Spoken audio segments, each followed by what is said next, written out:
fais une petite vidéo pour tous ces Arabes. Je vais les appeler des Arabes. Je vais pas mettre musulmans. Je vais pas faire d'amalgame. À tous ces Arabes là, vous savez, tous ces Arabes qui pendant 24 heures ils étaient terrés, ils fermaient leur gueule, ils osaient pas parler parce qu'ils savaient que la situation était tellement chaude qu'il fallait pas commencer à parler. Mais là, vu que c'est bon, ils ont dormi une nuit, deux nuits, ça commence à se calmer, tranquille. Demain c'est lundi, le boulot il reprend, donc ils peuvent commencer à matrixer les gens. Tous ces Arabes là qui sont contre la France, qui commencent à critiquer les gens parce qu'ils mettent un drapeau. Mais on est tous des bouffons à la base. Mais en vérité, on est tous des bouffons. Mais sauf que quand on est un bouffon, ben on ferme sa gueule. Mais si tu ouvres ta gueule, va jusqu'au bout de ton initiative. Et puis pars-toi. C'est la vérité. Je vais prendre même un exemple par rapport à la religion.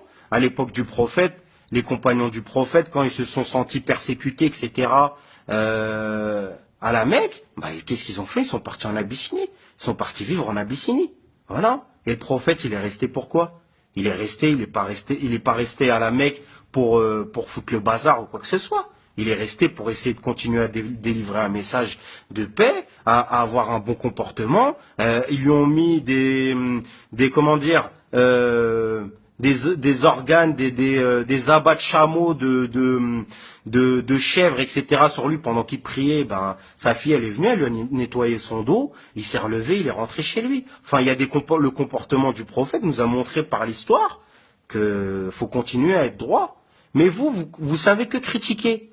À parler, à vous commencer à intégrer la Palestine et Israël. Mais depuis quand vous êtes pour la Palestine déjà? Hein? Vous qui mettiez les jeans diesel, dès que des juifs ils mettaient du diesel, dès que les juifs ont commencé à mettre des paires de Jordan, vous êtes partis en acheter par 12. Dès que les juifs ont commencé à mettre les doudounes là, les doudounes Canada Goose, etc. Je crois que c'est ça la marque Canada Goose. Hein, on les voyait les feuilles qui mettaient ça avec les grosses fourrures. C'est nous les robeux, on a commencé direct à recopier sur eux, d'accord? À mettre des lunettes Marc Jacob. Marc Jacob, il est quoi? Il habite à Gaza, Marc Jacob. Marc Jacob, c'est quoi? C'est un feuille et vous mettez avec des lunettes. Donc moi, je pars du principe que si t'aimes les Jordan, t'aimes toutes ces choses-là que les feuilles y font, ferme ta gueule. Voilà. Tu fermes ta gueule et tu marches. Tu suis la foule. Tu suis la foule de bouffons. Voilà. Parce qu'on est tous des bouffons. Mais si tu ouvres ta gueule et derrière, tu fais rien de carré, moi, je comprends pas.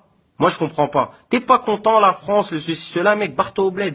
Barre-toi au bled, hein, le bled où dès que t'es en voiture, les flics ils viennent, ils t'inventent des feux rouges cramés pour essayer de te gratter 200 ou 300 dirhams, alors que t'as rien fait du tout, tu peux même pas ouvrir ta gueule. Soit tu payes cash, soit ils viennent, ils t'enlèvent ta voiture à la fourrière. Encore à la limite, ici, quand t'as cramé, ils t'envoient la photo, etc. T'as 45 jours, tu peux faire un papier au tribunal de police pour dire que c'était pas toi, etc., etc. Alors, vous êtes pas content de quoi? C'est vous qui bouffez le système. Vous êtes là, vous dites, vous êtes en train de niquer la France, mais la France, c'est rien, la France. La France, c'est une coquille vide.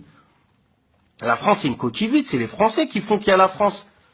Tu crois quand t'es là que t'es en train de gratter le RSA, quand t'es en train de taffer au black à côté? Tu crois que tu niques qui? Tu niques la France? Non, tu niques nos impôts.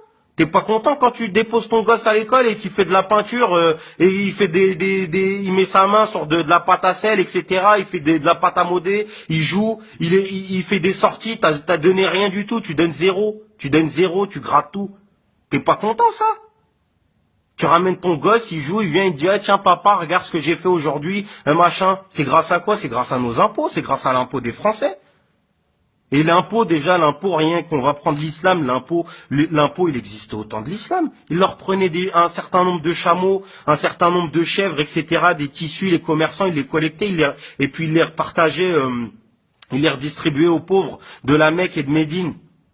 Mais ça a toujours existé. Faut savoir que les premières, les premières allocations familiales, c'est le calife Omar ibn al-Khattab qui les a créées.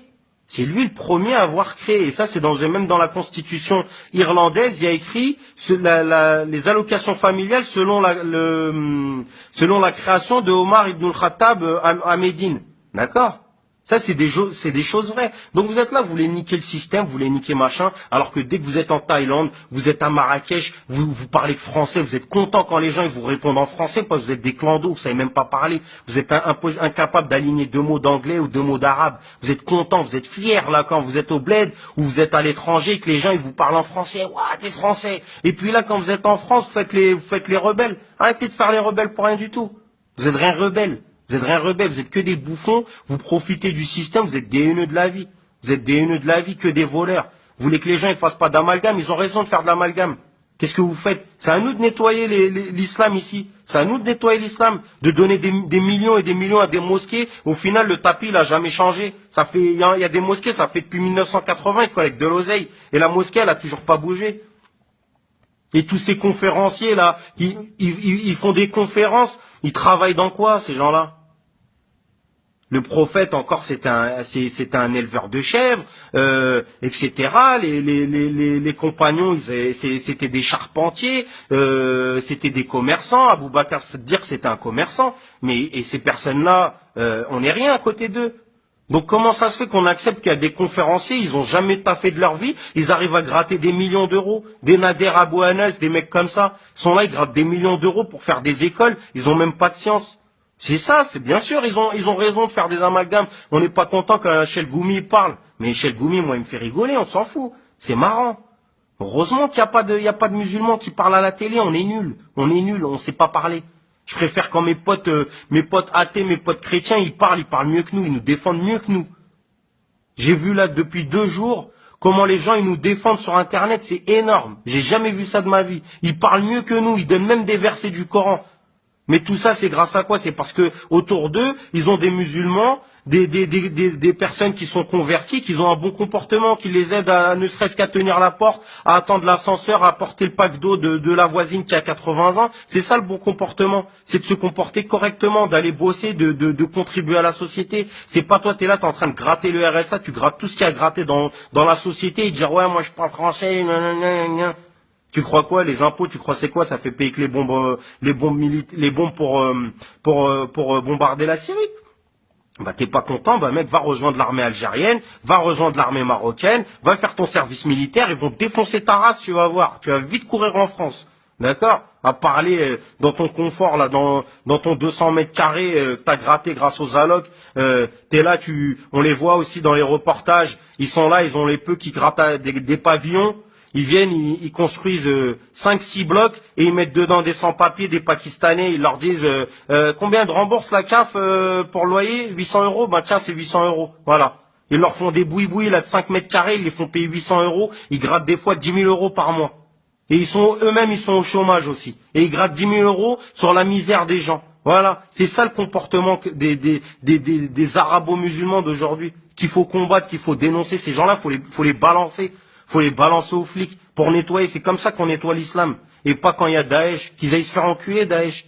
C'est quoi ça, Daesh? Qu'est-ce qu'ils racontent? C'est là que c'est que des caïras de cité qui avaient rien à faire. Ils ont cru que c'était dans des jeux vidéo. Et le pire, hein, c'est que encore ceux qui pensent que ça, il y a encore de l'anti-musulman, etc. Même le pro-Daesh qui, imaginons, partait vers le Bataclan, une boîte aux lettres pour aller déposer un courrier dans une boîte postale et qui passait au même moment, et ben même le pro-Daesh, il se serait fait canarder à ce moment-là.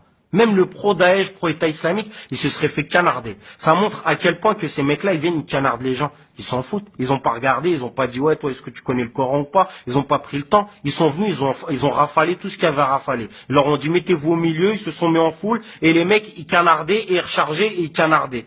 D'accord? Donc voilà, c'était juste un petit message que je voulais délivrer parce qu'il y en a marre de tous ces Arabes là qui parlent à tout va, qui connaissent rien du tout. Je sais même pas s'ils font la prière ou pas, s'ils la font, tant mieux pour eux. C'est pour vous que vous la faites de toute façon. C'est pour Dieu. Voilà, tous ces profiteurs là qui ils parlent pour rien. Ils voient un drapeau, on dirait je sais pas ce qui machin. Et dès que Zidane il a mis 2 coups de tête en Coupe du Monde, ils étaient bien contents d'aller sur les Champs-Élysées et de voir Zidane président. Voilà. Donc réveillez-vous, arrêtez de croire que les gens ils sont racistes, les gens ils sont pas racistes. Il y a des racistes, mais nous-mêmes on est les plus grands racistes. Nous-mêmes on met le Karcher, on met le lave-vite dès qu'on voit un Rome qui s'approche pour essayer de nettoyer notre pare-brise. Il a des habits sales et on nettoie le pare-brise pour pas lui donner 50 centimes. Nous-mêmes on est des racistes. On voit nos frères, nos sœurs, dès qu'ils veulent se marier, c'est des musulmans, un Sénégalais avec une Algérienne ou quoi que ce soit. Les mecs, ils se font boycotter par leurs parents. Nous-mêmes, on est racistes. Rien que déjà dans nos propres pays, on est racistes. Genre, faut pas s'étonner quand les gens, ils connaissent rien à l'islam, ils voient leurs enfants se faire canarder. C'est normal, ils ne connaissent rien du tout. Donc faut accepter, faut avoir un peu de retenue, expliquer les choses avec gentillesse, arrêter de faire ceux qui boycottent tout et n'importe quoi sans aucune logique. Voilà.